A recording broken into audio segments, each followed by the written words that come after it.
Assalamualaikum seluruh, masih bersama saya Kakang Bre dan Cak Galang, channel Nyangkem Film. Di video kali ini saya akan merangkum film atau menceritakan alur film yang berjudul Kufarat.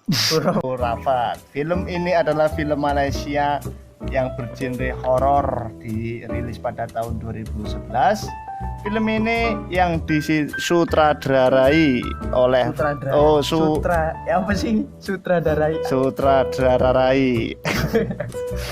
sutradarai oleh pemeran utamanya yaitu Samsul Yusuf yang berperan sebagai Johan.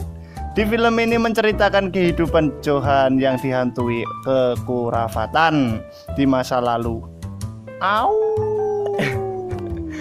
Untuk tahu alur filmnya, yuk kita cek saja langsung. Sebelum itu jangan lupa subscribe, like, dan komen untuk membangun channel ini. Terima kasih.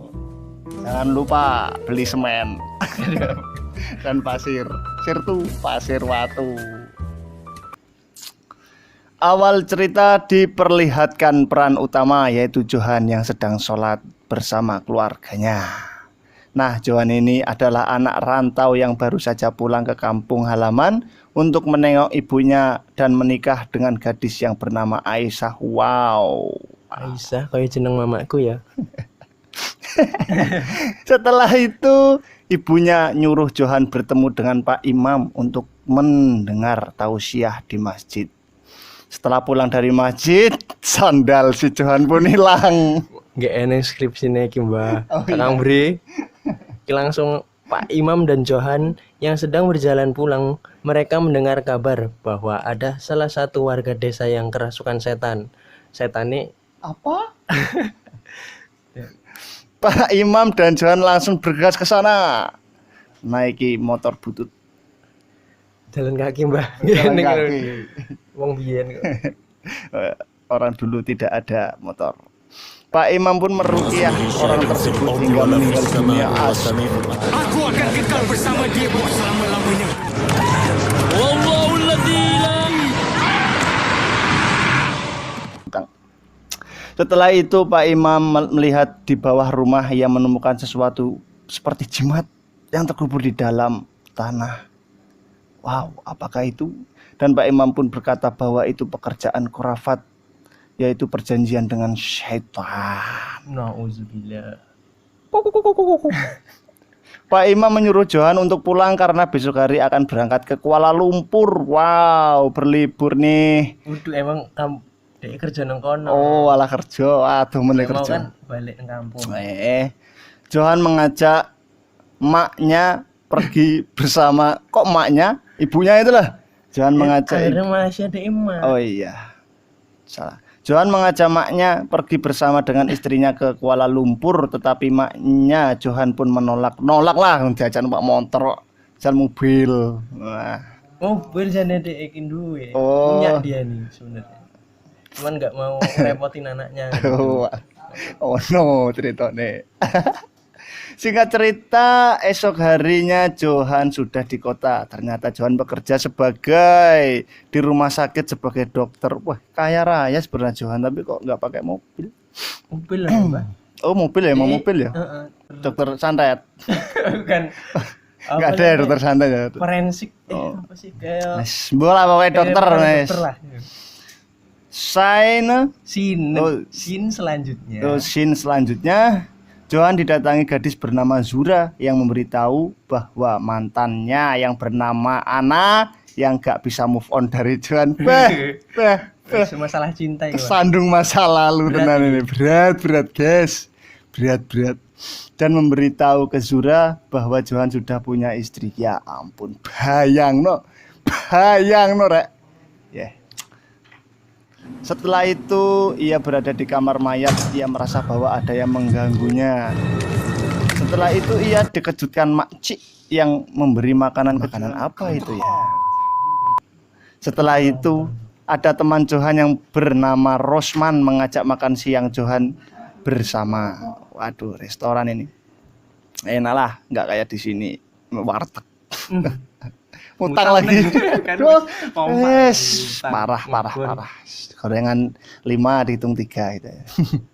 Ketika ingin mencari makan siang, ia dikejutkan oleh Anna yang ngetuk kaca mobil.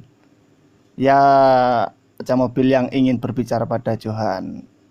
Dan Anna pun berkata, ia tidak bisa hidup tanpa Johan. Wow. Bullshit tenan Mbak ya.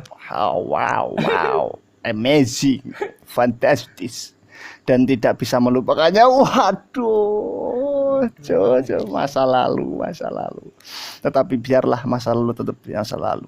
Tetapi Johan pun menolak dan bahwa ia sudah mempunyai istri. Ya Allah. Selanjutnya Zura berbicara pada Anna untuk melupakan Johan karena Johan sudah mempunyai istri, tapi Anna bersikeras untuk tetap mencintai Johan. Astaga. Langsung pinang lagi lah. Dua Jadi- istri lebih baik. Waduh, program baru kayaknya Bang. Dan ingin membuat hubungan Johan dan istrinya Aisyah tak tenang. Waduh.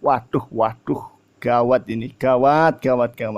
Pada malam harinya ketika Johan dan istrinya sedang tidur, Johan terbangun dan melihat foto yang jatuh ke lantai. Dan Aisyah berteriak ketakutan setelah melihat sosok penampakan.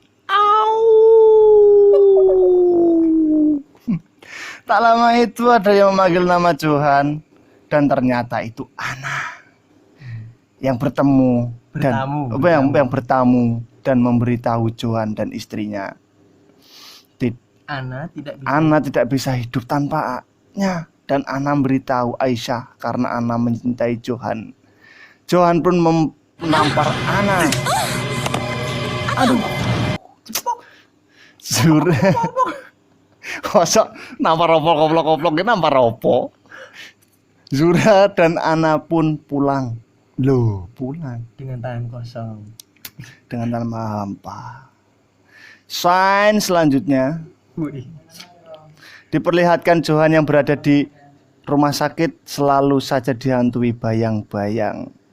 HP Johan yang berdering dan itu telepon dari Aisyah yang mengabarkan bahwa maknya muntah darah. Waduh, santet masih berlaku di sana, guys. Rupanya, guys. Ada pasti perlakuan orang-orang tidak suka ini. Tapi emang sakit ini Mbak. Oh, emang sakit, kirain dukun santet. Dukun santet makin laris saja ini, di mana-mana ada dukun santet. Dan sedang dalam perjalanan ke rumah sakit, Johan menyuruh Aisyah untuk ke rumah sakitnya Johan. Nah, Oh gitu.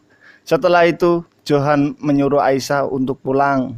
Ketika berada di dalam mobil, Aisyah pun diperlihatkan penampakan lagi. Aisyah pun ketakutan. Pari. Ngiprit. Ngiprit sampai kebirit-birit. Kembali ke rumah sakit dan Johan pun bertanya, ada apa sayang? Wih, ya ampun, Romanis sahdunya. Sambil berada di pelukannya Johan. Astaga. Bayangno. Dan perlihatkan makcik ini yang mengintip-intip mereka dari kejauhan. Aduh, makcik ini. Lalu Johan pun mengantarkan Aisyah pulang. Di perjalanan pun Aisyah sangat risau karena ia dan Johan selalu dihantui. Wow, lah siapa ini? Tak lama Johan ditelepon oleh Zura, yaitu memberitahu bahwa Anna mengunci pintunya dan di dalamnya membawa pisau. Waduh, pisau. Lutis lah. Lutis paling. Metis. Johan pun bergegas ke sana. Dan Johan membujuk Anna untuk keluar dari kamar, tetapi Anna tidak mau. Itu semua sia-sia karena ia tidak bisa bersama Johan. Waduh, dendam yang terpendam ini, bos. Dia ini udah ngancem mau bunuh diri gitu. Aduh, gimana ini? Lalu Johan pun mendobrak pintunya dan melihat Anna sudah berlumuran darah. Aduh, langsung menyuruh Zura membawa Anna ke rumah sakit. Ketika di rumah sakit, Johan diganggu jin jahat. Dan ternyata itu tadi mimpi. Aduh kayak semua raja. Mimpi. dan melihat keluar jendela ada Makcik. Singkat cerita, pagi pun tiba. Johan langsung bergegas ke rumah sakit untuk mencari Makcik. Petugas kebersihan yang selalu mengintainya. Waduh, Makcik ini curiga juga ternyata.